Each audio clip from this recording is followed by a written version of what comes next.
Hello friends, मैं doctor Amol Lahoti और आज हम और एक बार थोड़ा सा इन डिटेल डिस्कशन करने वाले हैं, बात करने वाले हैं वेरिकोसिल के बारे में, जो कि मर्दों में पुरुषों में ज़्यादा पाया जाता है, दिखाई देता है। बट बहुत बार जो कि ये हमारा अंदरूनी मामला होता है या फिर अपने जो प्राइवेट पार्ट का मामला होता है, इसलिए बहुत बार जेंट्स डिस्कस नहीं करते, शेयर नहीं करते, इनफैक्ट अपने फ्रेंड्स से भी डिस्कस करने में हिचकिचाते हैं। सो वेरिकोसिल क्या है, वेरिकोसिल के सिम्टम्स क्या है, क्या सिम्टम्स है तो आपको वेरिकोसिल हो सकता है और आपको अपने नज़दीकी डॉक्टर से मिलना चाहिए। और कौन सी छोटी छोटी बातें जो आपको अर्ली स्टेज का वेरिकोसिल होगा, आप उन बातों को फॉलो करोगे तो आपका वेरिकोसिल का अर्ली स्टेज रिकवर पूरा वापस नॉर्मल भी हो सकता है, कम्प्लीटली नॉर्मल भी हो सकता है। So top 5 symptoms of varicocele. सबसे पहला pain, second heaviness, third infertility, fourth testicles की साइज में कम ज़्यादा होना, fifth bag of worm appearance या फिर वहाँ पे कुछ तो कीड़े हैं ऐसे फील होना। सो इन सब बातों को मैं एक बार डिटेल में डिस्कशन करने की कोशिश करता हूँ। जिनको भी वेरिकोसिल है या फिर अंडाशय की जो अशुद्ध रक्तवाहिनी सूजी हुई है, फुली हुई है, वहाँ का अशुद्ध खून हृदय की तरफ जा नहीं रहा है शुद्धिकरण के लिए, उसको हम लोग वेरिकोसिल बोलते हैं। वेरिकोसिल क्यों होता है, इसके आपको बहुत से मैं आर्टिकल्स से वीडियोस में लास्ट में शेयर करता हूँ। बट बेसिक इतना है कि जिनका ज़्यादा देर तक खड़े होकर काम है,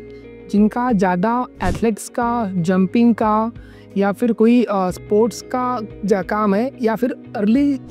जिनका टीनेजर जो ग्रुप है 16 ईयर्स टू अराउंड 25 ईयर्स का, सो इन ग्रुप में ये ज़्यादा पाया जाता है। इसके कॉज बहुत से हो सकते हैं, लेकिन मोस्ट कॉमन इसको बोलते हैं कि ग्रोइंग में एक वॉल्व रहता है जो नॉर्मली अशुद्ध खून टेस्टिकल से हृदय की तरफ लेके जाता है। बट समहाउ एक बार वो वॉल्व डैमेज हो गया तो वहाँ का खून वहीं पे जमा होता है, ऊपर जाता नहीं। नॉर्मली इन वॉल्व्स का काम होता है कि नीचे का खून ऊपर जब जा रहा है तो ऊपर जाने के बाद उसको बंद हो जाए, ऊपर का खून नीचे ना आए। बट जब ये वॉल्व्स ही डैमेज हो जाते हैं, जिनको हम लोग आप ऐसे इनको सिंपल एक डोर भी समझ सकते हैं, जब वॉल्व डैमेज हो जाए तो डोर वापस खुल जाता है, तो वापस जो खून ऊपर गया वापस वहाँ पे जमा होता है। और ये अशुद्ध खून जमा हो के वहाँ पे जो हमारे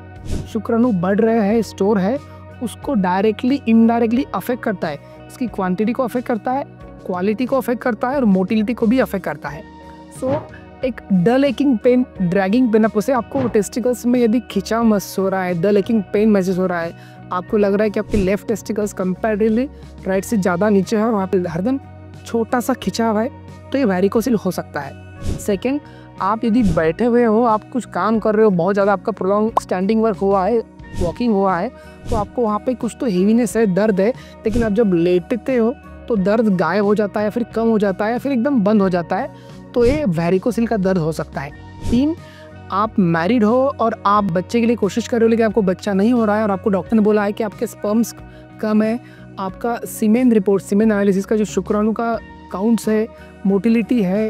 वो कम है, तो उसके पीछे भी वेरिकोसिल बहुत इंपॉर्टेंट और बहुत बड़ा कारण होता है, जो बहुत बार हमको मालूम भी नहीं होता है। हम लोग बस मेडिसिन खाते और रहते हैं,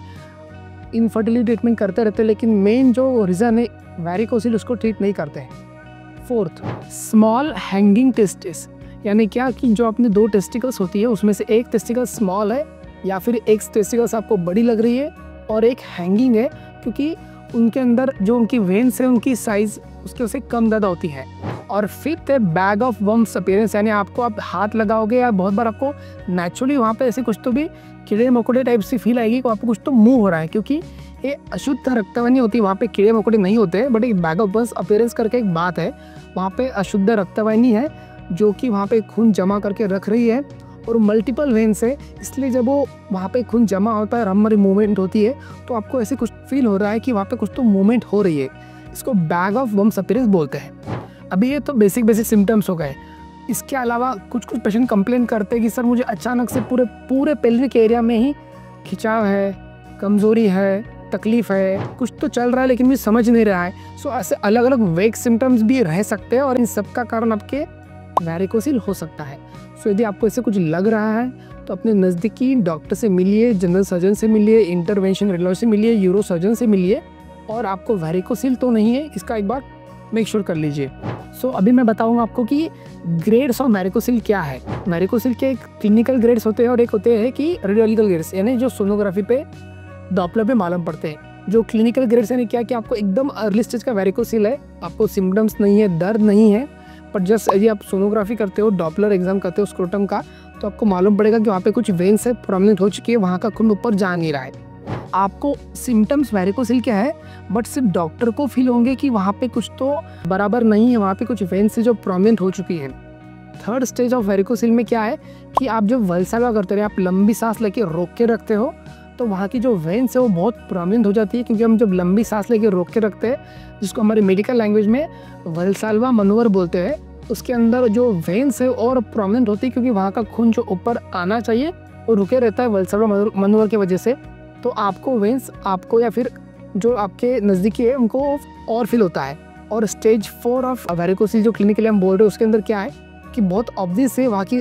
टेस्टिकल्स के नीचे की साइड की वेन्स आपको फील हो रही है, दिख रही है, और आपको वहाँ पे बाकी सब जो मैंने पहले सिम्टम्स बताया सब सिम्टम्स आपको फील हो रहे हैं। तो यदि आपको वेरिकोसिल या इससे रिलेटेड सिम्टम्स है तो इसको इग्नोर ना करें। आपको सिम्टम अर्ली स्टेज में भी है तो भी इग्नोर ना करें, अपने नज़दीकी डॉक्टर को दिखाएं, क्योंकि लॉन्ग टर्म में आपकी फर्टिलिटी, आपका पेरेंटहुड, आपका पिता बनने का जो इच्छा है, इसको डायरेक्टली और इनडायरेक्टली अफेक्ट कर सकता है। मेरा ये वीडियो का इंटेंशन आपको डराना नहीं है। हर वेरिकोसिल पेशेंट को इनफर्टिलिटी की डेट नहीं लगती या फिर उनको तकलीफ नहीं होती है, बट जिनको होती है तो उनको बहुत बार ट्रीटमेंट लेने के बावजूद भी कम्प्लीटली क्योर नहीं होता है। इसलिए यदि आपको थोड़ी भी अर्ली स्टेज में सिम्टम्स है, आपको या फिर आपके पार्टनर को, यानी आप यदि लेडीज़ देख रही है तो आपके पार्टनर्स को है, तो नज़दीकी डॉक्टर से मिले, स्क्रोटम का सोनोग्राफी डॉपलर टेस्ट करा ले और इसकी ट्रीटमेंट कराएं, न कि उसको इग्नोर करें। अभी इसके ट्रीटमेंट के भी 2 ऑप्शंस है। एक है वेरिकोसिल एम्बोलाइजेशन, जो कि मैं या फिर कोई भी इंटरवेंशन रेडियोलॉजिस्ट करता है। सेकेंड है वेरिकोसिलेक्टमी, जो कि मिनिमल इन्वेसिव वो लोग करते हैं, लैब से भी करते हैं, बट अल्टीमेटली वो यूरो सर्जन्स करते हैं। सो उसके अंदर थोड़ा सा स्मॉल क्यों ना हो, लेकिन एक निक रहता है, एक स्विचर तो लगता है। सो जो मैं वेरिकोसिल एम्बोलाइजेशन करता हूँ, ऑलमोस्ट दोनों के रिजल्ट सेम है, दोनों में पेन नहीं होता है, बट वेरिकोसिल एम्बोलाइजेशन में रिकवरी बहुत फास्ट है। आज आप ऑपरेशन करते हो, आज आपका ट्रीटमेंट होता है, तो कल मॉर्निंग में यानी विदिन 24 आवर्स आप डिस्चार्ज ले सकते हैं, चल सकते हैं, घूम सकते हैं, वॉकिंग कर सकते हैं, ऑफिस ज्वाइन कर सकते हैं, डांस कर सकते हैं, स्विमिंग कर सकते हैं या जिम भी कर सकते हैं। कहने का मतलब इतना ही है कि वेरिकोसिल एम्बोलाइजेशन बहुत ही सिंपल प्रोसीजर है,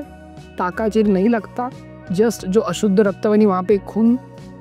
पकड़ के रख रही है, सचा के रख रही है, उसको हम ट्रीट करते हैं ताकि वहाँ का खून बाकी दूसरे चैनल से बॉडी के हृदय की तरफ डाइवर्ट हो जाए और वहाँ का उसका शुद्धिकरण हो। वहाँ पे खून जमेगा नहीं तो वहाँ पे कुछ तकलीफ होगी नहीं, और वहाँ पे तकलीफ नहीं होगी तो आपका जो इनडायरेक्टली आपको जो पेन होगा, तो pain, heaviness, back of bone appearance, infertility या फिर टेस्टिकल्स की स्माइल साइज में डिफरेंस, ये सब स्लोली ठीक हो जाएगा, बेटर हो जाएगा। इसके अलावा भी आपको लगता है कि आपको वेरिकोसिल का तकलीफ है, या फिर आपको अंडाशय या फिर पुरुषों का जो प्राइवेट पार्ट उसके रिलेटेड कुछ तकलीफ है, कुछ सिम्टम्स है, कुछ आपको क्वेश्चन पूछना है, तो आप हमको कमेंट सेक्शन में लिख सकते हैं, या फिर हम हमारे ईमेल आईडी पे या फिर मोबाइल नंबर पे मैसेज कर सकते हैं। मैं, हमारी टीम आपको जल्द से जल्द आंसर करने की कोशिश करेंगे। Thank you.